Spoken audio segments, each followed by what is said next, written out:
Hello everyone, my name is Rashail Anwar and you're watching Complete Education Pakistan. Today our topic is Be Aware, Be Safe, Unit 10, Grade 4, Part 7, based on Nation 1 curriculum. So let's start. Language focus, vocabulary building. Read the given words with their meanings carefully, with a lot of attention. Stranger, a person that you do not know.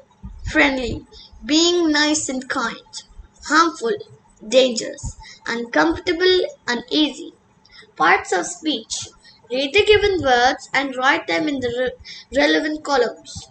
Sarah, you, permit, nice, mother, harsh, promise, home, dangerous, accept, they, it.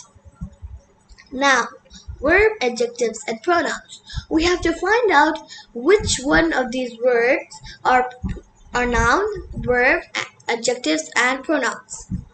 Our first word is Sarah.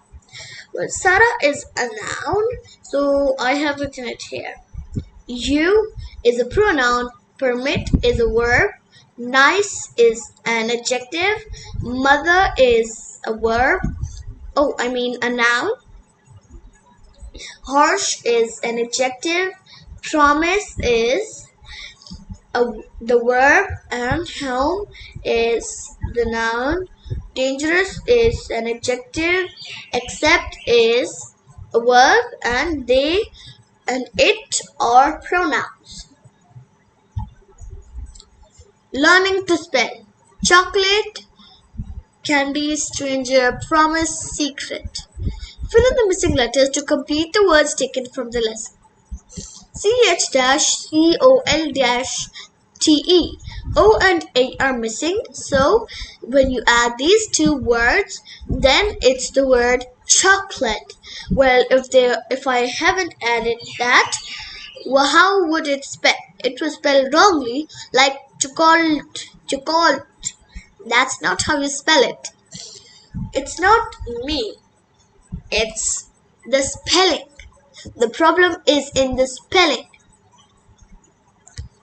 Candies. What is this? Candies? I know. It's candies. A and E are missing. CANDIES.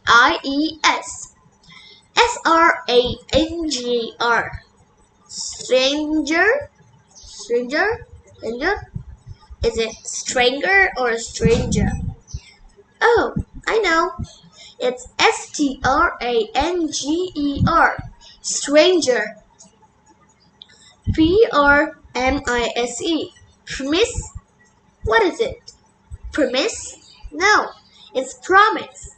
O is missing. Secret? It's not secret. I think it's cigarette, but no, it's not. The E is missing, so it's secret. Like someone whispers, secret. Grammar. Read the given paragraph to understand that pronouns agree with nouns in gender and numbers. Pronouns must agree with their antecedents in gender and number. If the antecedent is the female gender, the pronoun must be in the same gender. If an antecedent is singular, the pronoun must represent a single person, place, or thing. Once Sarah's mother was working in the kitchen. Sarah went to the kitchen to help her mother. She decided to wash the dishes. She opened the water tap and started soaping the dishes. Her mother saw her and she advised Sarah to close the tap while she was soaping the dishes. She told Sarah that we should not waste water. Sarah and her mother washed the dishes. After that, they cooked food and cleaned the kitchen. In the evening, they enjoyed their meal. Now, write a paragraph on respectful family members, taking care of pronouns you use with nouns. You have to make a paragraph on respectful family members, and you have to use it with nouns. So, what you have to do is show me how you've done it, and I'm gonna introduce the winner, and it'll be in the comments. Regular verbs. Read the given forms of regular verbs. Base form, past participle. Regular verbs form their past and past participle forms of adding d or ed to them. Base form, past form, and past participle. Start, started, started. Play, played, played. Touch, touched, touched. Decide, decided, decided. Complete the table using the ed rule. Ask, ask, asked, and asked. Thanks for watching, everyone. I hope you all enjoyed today's lesson. Make sure to subscribe to our channel Complete Education Pakistan. Like this video and don't forget to click the bell icon. Bye. See you in the next video.